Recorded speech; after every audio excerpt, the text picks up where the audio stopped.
Welcome to the SBR NHL Double Play of the Day video for Thursday, February the 20th. I'm Ian Cameron with Adam Booth, ready to break down our top plays on this Thursday slate. Interesting night of action. We got some big games. Tampa Bay, can they keep their win streak going against the Vegas Golden Knights? We've got Pittsburgh Toronto's an interesting game. Huge game with points on the line in the playoff chase with Philadelphia and Columbus. Rematch of a game that just took place in Philly between those two teams a couple of nights ago. So lots of good games to look at tonight and watch on the NHL card for this Thursday night. So let's get to it with our top plays. Let's start with Adam looking at San Jose, New Jersey. Hey, these are two teams not going to be in the postseason, not going anywhere this year, sellers at the deadline. But if there's an edge to be had, that's all that matters. That's all that counts when you're doing what we do. New Jersey minus 130, home favorites here in this game. And the total 6 across the board, courtesy of SBRodds.com. Make sure you're checking them out every day to get the best line and price with all of your wagers. And also all the great NHL written content daily at sportsbookreview.com.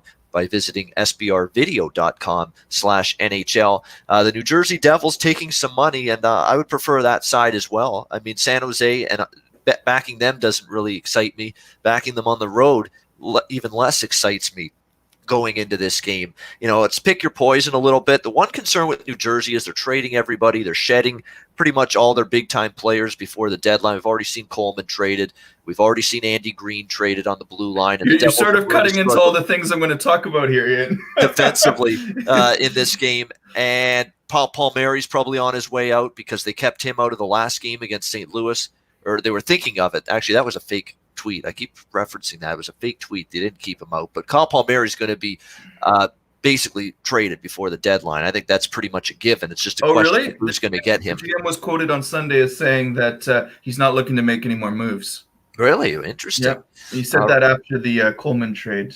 Well, it's interesting because Kyle Palmieri's on everybody's top 5 forwards most likely to be moved. But again, if you don't find the right suitor, and if you don't get the deal you want, then you're sometimes hesitant as a GM. So maybe Palmieri stays put. Nevertheless, I mean, New Jersey shut out by St. Louis, but not really a huge deal. They're certainly more capable bouncing back against a much inferior team, San Jose. And the good news for New Jersey is they're going to have Mackenzie Blackwood in net, who's been absolutely stellar lately. Really? I thought Dominguez got the start. Is it? Let me just double check. I thought it was going to be. It's Blackwood, apparently. Why don't you let me talk about the game that I selected? All right, absolutely. San Jose and New Jersey. It looks like it's Blackwood, though. So there you go. Oh, Blackwood is going to be in net for them. So without further ado, Adam, take it away. Why do you like New Jersey here? Yeah. So other than the trades that Ian mentioned with Green going to the Islanders and Coleman shipping out as well this week. The Devils team is just a little bit underpriced today. The Sharks are equally sellers at the deadline. They've mentioned maybe Thornton goes somewhere. They've got so many bad they have one really bad contract, and it's impacted what they've been able to do since acquiring Karlsson. And we've seen the effects this year when they lost Pavelski. And so you look at, over the scope of the season, the GM has just finally acknowledged, in February that, no, we're calling it, whatever we get done from here on out is nice, but we're going to look to the future and try to salvage what we can from the remaining guys, maybe see who is willing to maybe take some of these contracts off our hands. But the other issue with San Jose today is the injury bug. They're missing Karlsson. I think Karlsson's still out. They're missing Hurdle, and they're missing Couture. And then Evander Kane's still on his 3-game suspension for the absolute rant that he went on against the referees.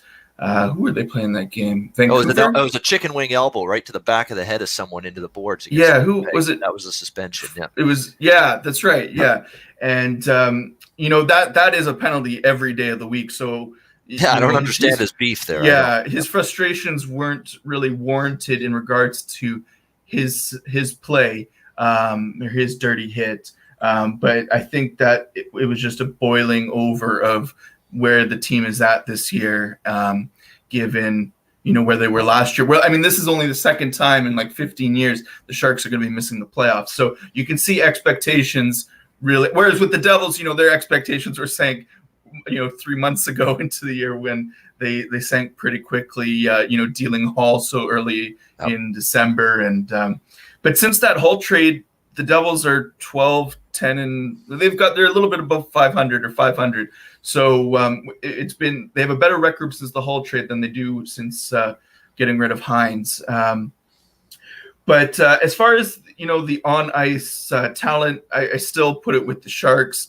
They still have capable players. They still have Burns on the back end. They also dealt Dylan, who wasn't mentioned. I didn't mention.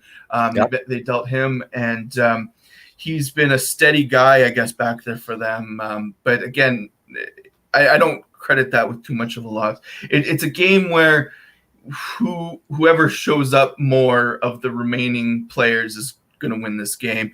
They're both sort of not 100% with status, but the injuries to the Sharks is more of an issue, and I think that's a little bit why the line has come down slightly, like 5 or 6 cents since I took it. I should mention that my play of the day article, if you don't want to wait for the show and you want to get a jump early online, the article goes up at 9:00 Eastern every day of the week. So you don't have to wait for the show if you want to, join me at the price I got it, which it's nice to see that it has dipped down a little bit. But I think staying with that minus 125 range is accurate. I don't think the Devils should be weighted too heavily, given that, they dealt a very talented Coleman. They dealt their captain Green. Their goaltending has been shoddy at many points this season. Missing maybe some goal scoring power up front with Coleman gone. But they're not a team that has been reliant on a Coleman the same way the Sharks have relied on these four guys. Kane, Hurdle, and Couture are three of the five top point getters and goal scorers on that team. So again, it's a balancing act of what will affect each team more.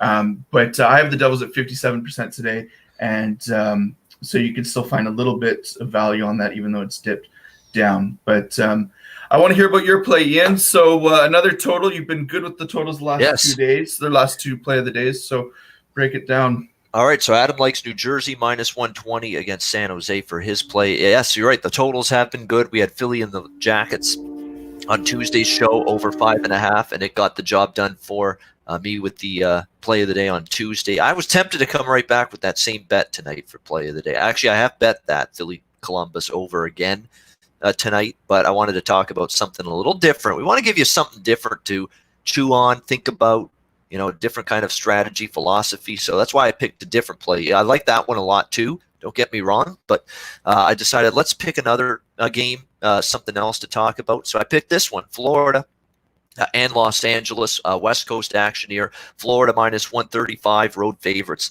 total 6 in this game across the board. And this to me is a bet that makes some sense to me because of the fact that I actually watched a good deal of the LA game against Winnipeg the other night. It was the first game for the Kings without Alec Martinez on the blue line. And really, he has been a pillar of strength for them for years, won multiple cups there. Been a really, really solid, sturdy defenseman, one of the better defensive-minded blue liners on this team. Well, it was a complete mess for the LA defense without him in that first game against Winnipeg. 6 goals is actually fortunate, believe it or not. Fortunate that the LA Kings only gave up 6 goals in that game. Could have been 8 or 9. Like Cal Peterson was in net that night for the Kings against Winnipeg. And if not for him and some of the saves he made early in the game, that could have been extremely ugly, that final score for the Los Angeles Kings. Guys out of position, turning over the puck, lack of communication. And it's easy to say why the communication stinks. Look at this blue line. Joakim Ryan, Drew Doughty is the only name you recognize. Curtis McDermott, who's just a slow of foot. He's a good, physical presence, and he'll drop the gloves, but he's very slow of foot. You can beat him with speed. Sean Walker, Derek Forborn, Matt Roy. Those are your blue liners now on this LA team since trading Alec Martinez. Good luck shutting down Florida, who have now found their offense again the last couple games on this road trip. They put 6 past San Jose. They have a good offensive night last night against the Anaheim Ducks in a 4-1 win.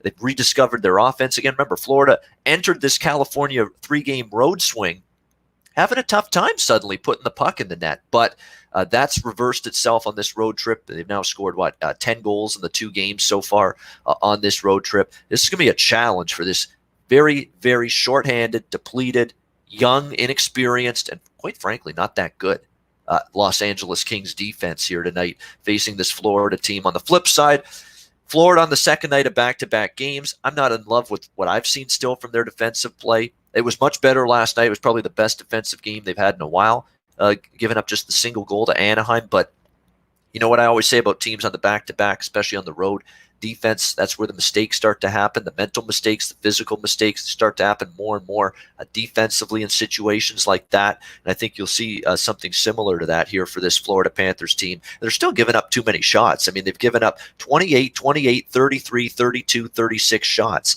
5 of their last 6 games. It's too much. Too many chances, too much rubber being faced by Bobrovsky, who may not be in net tonight because he was in net last night against Anaheim. They haven't confirmed it yet, the Panthers, who's going to be their starter. It could be Montembeault, who's kind of struggled a little bit as well. But regardless, I've got some concerns about Florida defensively. And say that what you will about LA in terms of scoring. They're not a great offensive team. They haven't been all season. But, the last home game, they put up 5 goals against Calgary. Calgary needed the points in that game. They've actually scored 3 the other night against Winnipeg. So the offense is there. And if anything, with these trades, they're getting more speed in the bottom 6 forward group with this Kings team. They got more speed, more youth, younger legs, fresher legs, a little bit more speed. And that creates a little bit more offense for this Kings team on their 3rd and 4th line, because now they're playing some younger guys that are trying to make an impression and trying to say, hey, we want to be on this team long term here in the NHL with the Kings. So I think they're going to be able to get on the scoreboard as well. And I certainly think Florida is going to do some serious damage against a Alec Martinez-less LA Kings defense, which to me was just hideous, beyond hideous in the first game without him the other night. And again, when you're talking about taking a critical blue liner off your team, one of the few veterans you still had, that's minutes that you can't replace and minutes that you can't replace with anybody close to the same level of ability that Alec Martinez had in terms of the defensive shutdown part of the game on that blue line. So a lot of factors that pointed me in this direction. I like Florida, Los Angeles, over 6, minus 106. I'm not moving on that one today. I did move on your last 2 totals. I like just the Florida money line here today, even on the back. I actually like that as well. Yeah. Certainly Panthers minus 135.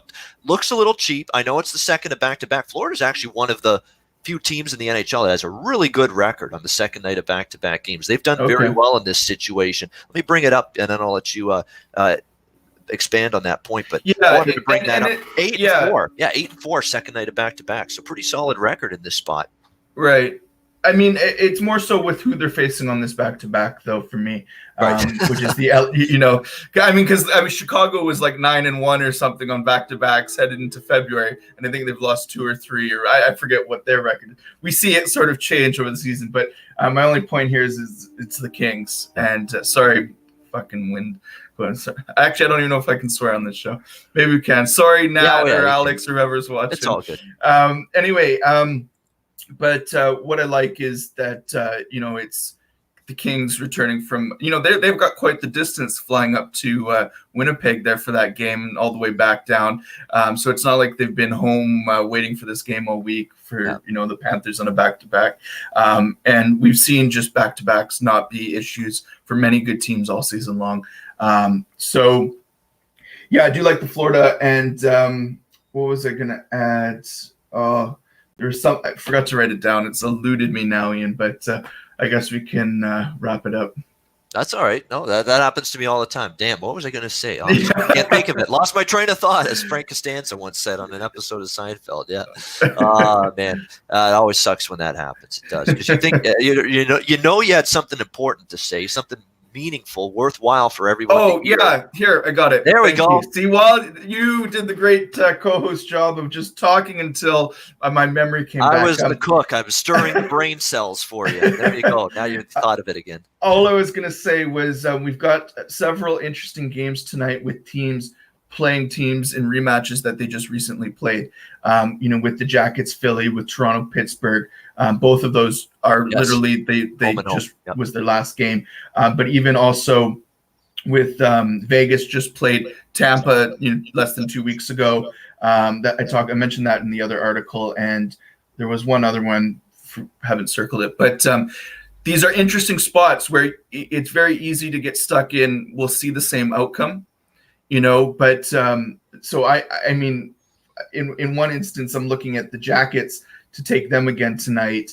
But in the other, I'm looking at maybe going the other way and taking Toronto. I haven't moved on either game at this point yet, but with these home and home sets, just be sure that you're not just betting it because you're expecting the same outcome. These teams are very aware that they got pummeled in the previous game. If we just need to see a little bit better start, a little bit better goaltending, not get scored on the PK, we can see a very different game. So just keep that in mind today, because it's definitely interesting to observe.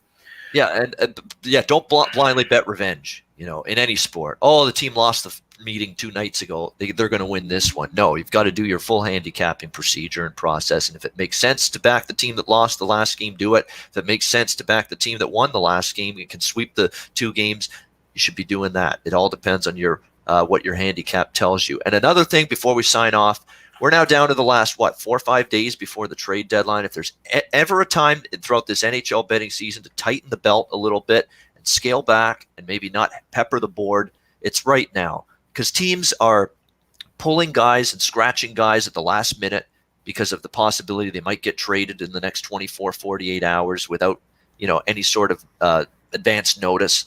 And all of a sudden you got to bet on that game. And, the team that's scratched this key player, all of a sudden I got to bet on them. What am I going to do now? So it's one of those times that just, make sure you're constantly checking the lineups, starting lineups, information on who might get scratched for these next 4 days because of all the activity, trade activity going around, transactions, players moving to different teams. This is the perfect time to just and this is me as a high volume bettor saying this. So if I'm willing to maybe cut back a little bit, I'm hoping you guys do, because again, there's going to be situations where you don't want to put yourself in a spot where you're backing the team and all of a sudden this guy's scratched, because we're going to deal a bunch of guys in the next few days. So just be aware, keep on top of who's in and who's out in a lot of these games.